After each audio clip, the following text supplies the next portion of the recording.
In the early 2000s, Tom Christensen and I, the other co-director, we saw there was a growing demand for knowledge about Chinese foreign policy, but limited supply. And so Tom and I wanted to encourage the growth of a community of scholars who were working in international relations and modern social science on the one hand, and China's international relations on the other. And so we set up this postdoc program to help fund new PhDs. Our philosophy was very simple: fund them and then leave them alone and let them do their work. And so the result of this is we have almost 60 fellows, or roughly around 60 fellows over the years, who constitute intellectual leaders in the rigorous, theoretically informed, methodologically eclectic production of new knowledge about international relations and Chinese foreign policy. We think they represent the criteria that Professor Jack Snyder from Columbia University long ago identified as constituting ideal scholars, people whose work blends richness, rigor, and relevance.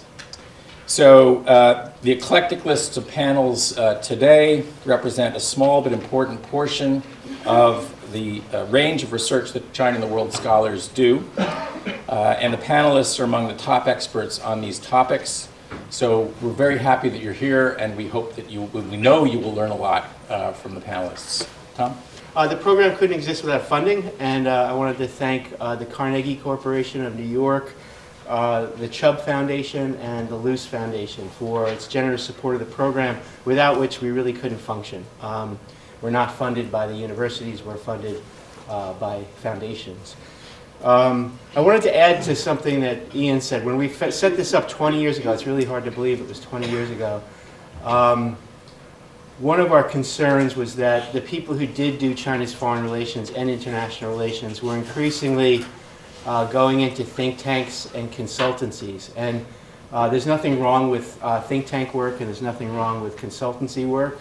But the problem was there was an increasing demand in the classroom for professors who taught the next generation of global citizens about the importance of China's rise and its place in the world.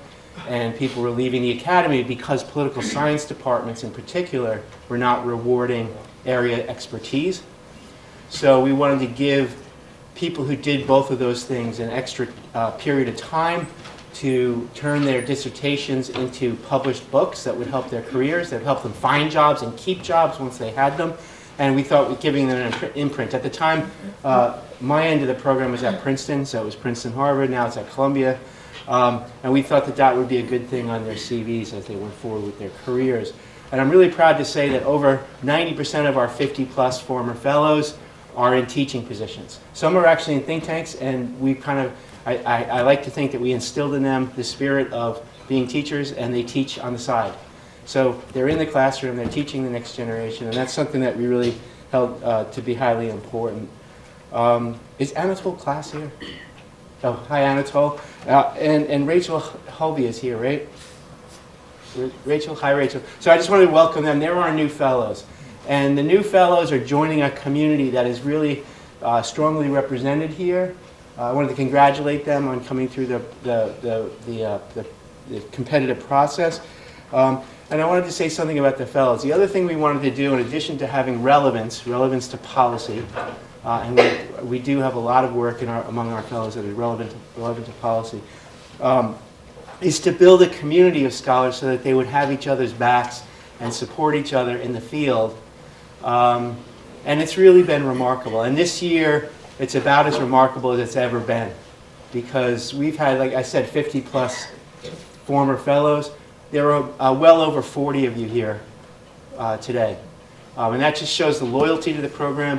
And the program has been a great success, but it hasn't been a great success because of me or because of Iain. It's been a great success because of all of you. A lot of you have competed for the same jobs and positions over the years. There's been very little, or if any, backbiting. There's been a lot of support. And you just see the community. When I saw it last night, it was very moving to see you all in the same place, talking to each other, sharing ideas. And that's why this conference is so special. So I've done a lot of, had the opportunity to do a lot of really good things in my career. There's really nothing I'm more proud of than the China in the World program. So thanks to Iain, and thanks to all of you for making it what it is. Thank you all. I'm Mark Wu. I'm the director of the Fairbank Center. I just want to welcome all of you to Harvard. For many of you, I want to say welcome back.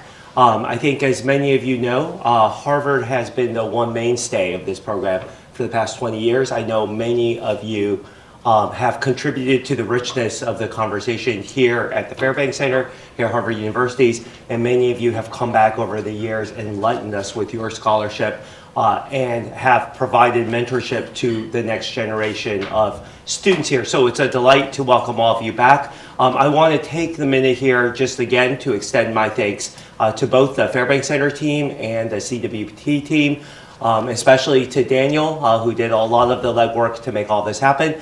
I don't think we've had a moment yet this morning to really extend our thanks and gratitude to Tom and to Iain. So can we take a moment just to thank the two of them for this visit?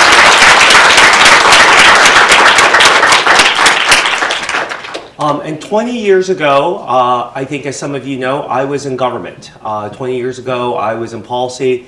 And as I've gone through my own journey in academia, I've benefited from the richness in the work of many of you.